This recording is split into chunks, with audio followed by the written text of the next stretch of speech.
This story comes out of Tacoma, Washington, and it actually transpired 2 months before George Floyd's death. Similar cases. The only thing is, Floyd got national attention. Many of these stories, we just don't hear about, and that's purposely. You know, if they keep showing you all of these stories with the police killing us out here, it'd be much more of us out in the streets, and we would be protesting even more. This is a sad story, like all of them are. This right here, though, it's kind of weirded out. This officer that recently been acquitted, he's now turning around and trying to sue for 47 million, claiming he's been under scrutiny for racial accusations and he's feeling like he's been blackballed. You kill somebody for nothing, you deserve to be blackballed. That's just my opinion. I'm gonna go ahead and play this story and I'll come back with some commentary. A Washington state black man was beaten and hog-tied with a spit mask on. A cop acquitted in his death is suing the city for $47 million. Says racist smear campaign ruined his career. May 28, 2024. One of three former Tacoma police officers acquitted of manslaughter last year in the fatal arrest of a black man for years. Agahus filed a $47 million lawsuit against city and state officials, claiming his reputation was destroyed after being falsely accused of racism and criminal misconduct. Timothy Rankine, who is Asian American, was found not guilty of first-degree manslaughter in the March 3, 2020, custody death of Manuel Ellis after testifying that he pressed down on the 33-year-old man's back as he pleaded to breathe. During the ordeal, Manny was brutally beaten, shocked with a taser 3 times, and restrained on his stomach with his limbs tied behind his back in a hogtie position while officers knelt or sat on him following an autopsy, the Pierce County medical examiner determined that Ellis died as a result of a homicide from oxygen deprivation.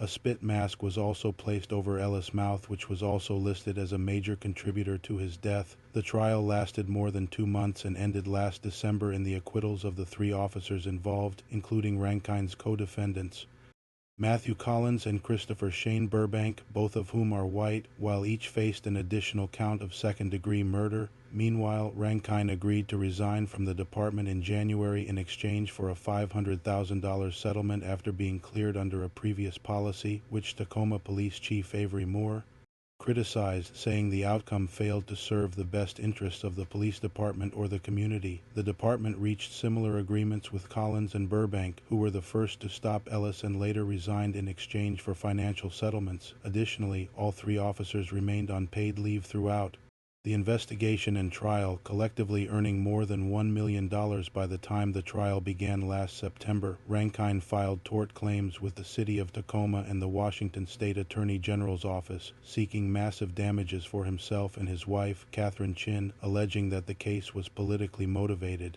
and caused threats against them. The action names Attorney General Bob Ferguson, his staff and contractors, as well as elected officials in Tacoma and city employees. The lawsuit accuses the Attorney General and his staff of inciting racially motivated hatred against Rankine, which sullied his reputation and threatened his livelihood. As he's been unable to find a new job with a different department, they allege that he's pretty much been forced out of position because of the discriminatory acts of leadership and creating a hostile workplace, said Rankine's attorney, Joan Mell, according to station KX, that he can't even do his job safely there. During the trial, defense attorneys successfully argued that Ellis died from methamphetamines he took before the fatal encounter, and because he suffered from an enlarged heart. The officers claimed that Ellis attacked them, but during the trial, several witnesses refuted this, testifying that Burbank and Collins were the aggressors. Additionally, three more bystanders said the officers overpowered Ellis during the struggle. The day before the acquittals, the jury reported being deadlocked on whether to convict Collins and Burbank of negligent manslaughter. According to court records released after the trial, Mel told KX that the former officer feels as if he has been blackballed from working in law enforcement. In April, Burbank briefly joined the sheriff's department in neighboring Thurston County, but he resigned after just one day when the community erupted over his hiring. Attorneys for Collins and Burbank said they are not planning to file a lawsuit like Rankine's. Additionally, state officials are investigating whether to permanently revoke the certifications of the officers involved. Meanwhile, a federal lawsuit filed by the Ellis family in U.S. District Court in September 2021 against the officers and the city of Tacoma is still pending. Previously, the family accepted a $4 million wrongful death settlement from Pierce County, which initially investigated Ellis' death. Previously, the Pierce County Sheriff's Office faced criticism for botching the initial investigation after failing to reveal that one of its own deputies was involved in restraining Ellis, leading to federal scrutiny, as well as the creation of a new independent office dedicated to investigating police misconduct in the county. On the night of his death, Ellis was unarmed and walking home with donuts from a 7-Eleven store. He had not committed any crime when he was confronted by the three deputies, who held him down and brutalized him as he pleaded, "I can't breathe," moments earlier. Ellis had passed a red light where Collins and Burbank were stopped in their patrol car. During the trial, defense lawyers claimed the officers observed Ellis trying to open the door of another car at the intersection and emerged from their unit to confront him about it, saying Ellis turned aggressive immediately, which led to a struggle. On the sidewalk during testimony, Collins described Ellis as having superhuman strength, claiming the man picked him up and threw him during the scuffle, but witnesses at the scene disputed this account, saying Ellis approached the squad car but did nothing to provoke the officers and that Burbank had flung open the passenger side door of the patrol car, knocking Ellis to the ground. Witnesses also testified that they yelled at officers to stop beating Ellis.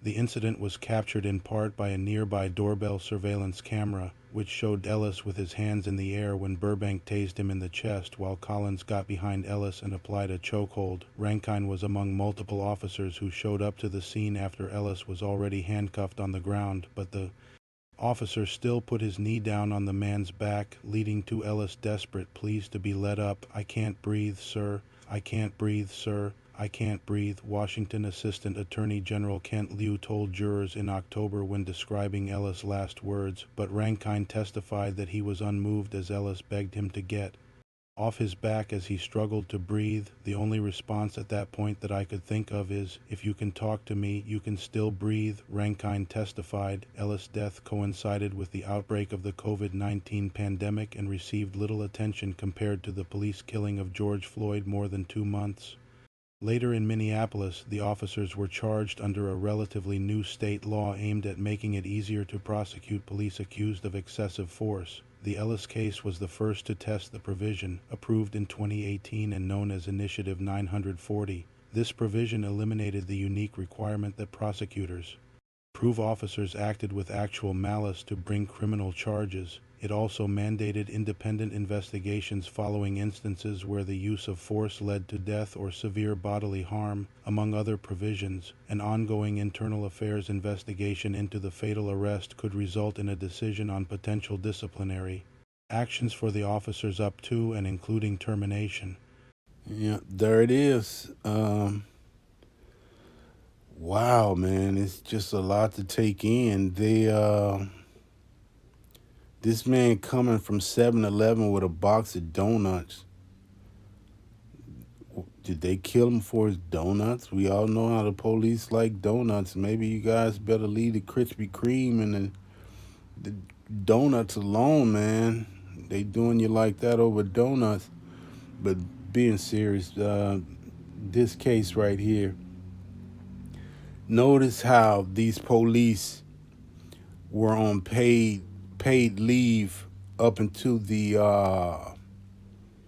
trial. They received a total of $1 million in paid leave before the trial started. And to top it off, they received payment for resigning. This officer received 500,000. That's a $500,000 for murdering someone. It seems like this system rewards them for doing harm to us. That's exactly what it is. It's just my opinion.